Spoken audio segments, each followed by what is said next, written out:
Hi, this is Grant from the c-yonm-sa channel. In this video I'll be continuing my No Man's Sky trading database, the preparation for the No Man's Sky trading database. I'm currently playing a game called Rebel Galaxy. It has similar trading mechanics, well I think maybe similar. So I'm using that to test run a little trading app or little trading database. Previously I showed you planets, a listing of planets, commodities, a listing of commodities, and the commodity tracking table. The commodity tracking table is the main table which for each row contains a commodity and a planet or station, which is one for each of these tables, and that will allow you to join to get these other fields. So we've got the price that you paid at this particular station for this particular commodity, the quantity that you brought, and this calculates the total price. The total price is how it's calculated is done by a formula. So if I right click on this the column heading, click custom field, I can see it's a very simple formula, which is quantity times price, and that gives you the total price.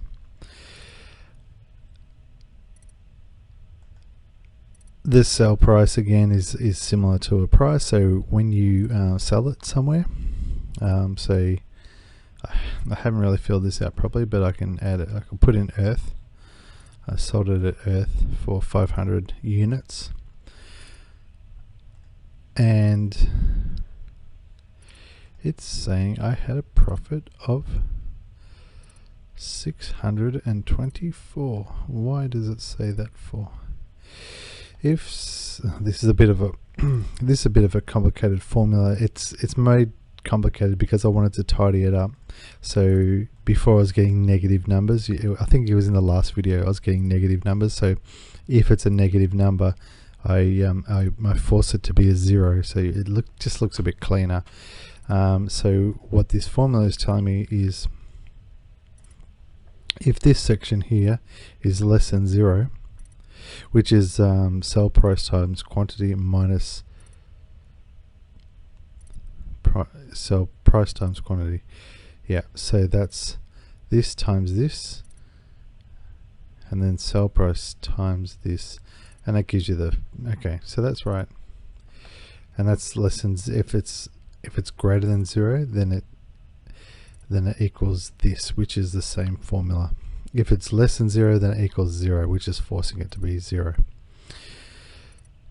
So that's okay. So that's what profit I made. Okay, so you have 40, or it's really about 39 times 16. Yeah, okay, whatever.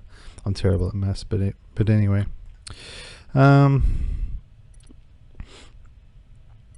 Yeah, so this is this table. It's pretty basic. It just shows you the profit that you make. I mean, you'll be able to know that when you're playing the game. Obviously, when you sell it, you get the money that you're expecting.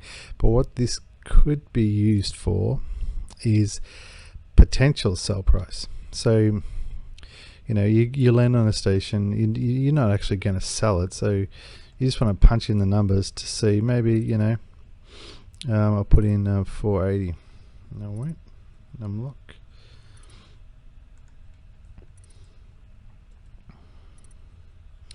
I put in 480, and it tells me the profit is 320. So you can use it as a calculator. And if you have an idea for some other formula, you can obviously create your own formula by selecting this formula button here, and you can get there's a number of formulas you can put in. I won't go through them here because I'll just be randomly picking something, and yeah. So yeah, you can add additional custom fields to suit the circumstances that you need.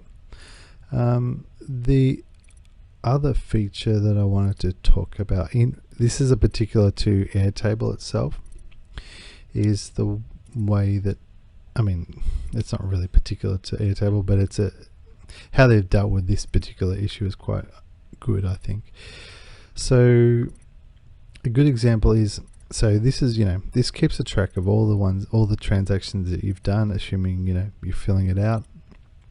You just keep on going to the bottom, keep on adding,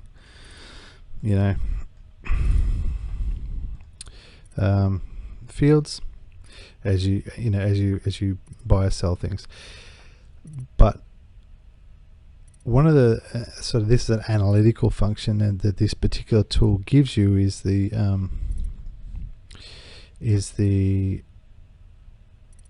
ability to sort of, okay, so I've got ceramic platings here. It's had a few, I've brought it a couple of times. Now these are all unnamed records, and the reason why they're unnamed records is because I don't actually name anything here, because it's not important that these actually get a name to me, but it's this name column is it's a required field, meaning that you have to have one there. So I have to have one there, but I'm not filling it out. So when it's linked to this, so these ceramic platings, which are, there's 2 there, and there's 1 here and 3 here. Okay, maybe if I expand on that, it'll be 3. Yeah, so there's 3 here. What this shows you though, in this view here, is, so you just click on it here, and you can see 4 ceramic platings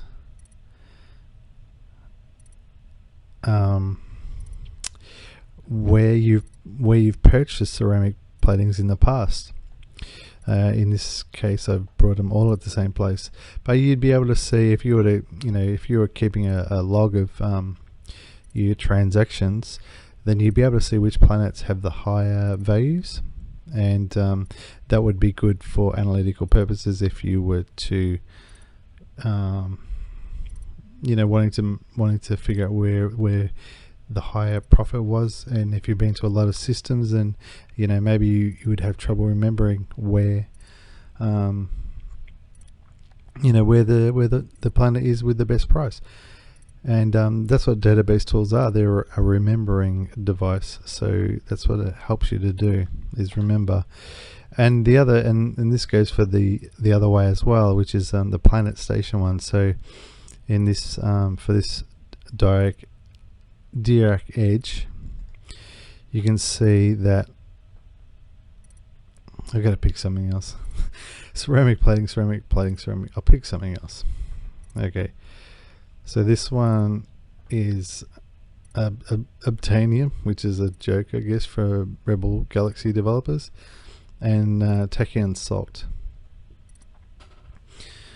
I'll just put in a price here for that, just a random price, $100, because it's very Obtanium, so it's very common. So I just put in that price just to fill out the, I should have filled out, oh, that was just a random one anyway. So yeah, so you can see on this planet what you've purchased in the past, and you can see what commodities, what planets you've purchased particular commodities in the past. So it's sort of like a reverse lookup for planets and commodities versus commodities, and commodities versus planets. And this one is a combination of the both of the commodities and planets. Also, if you were filling out the, say if I was selling, everything was going to Earth, and we sold this in Earth 2, etc, etc. So if we go back to the planets and station one and click Earth, you can it says commodity tracking. Have I not labeled it correctly? Commodity tracking sold at commodity Earth.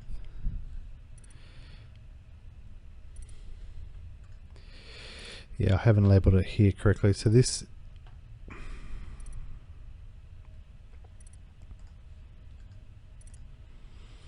okay, So I can name it whatever I want. So I'm going to name this sold at.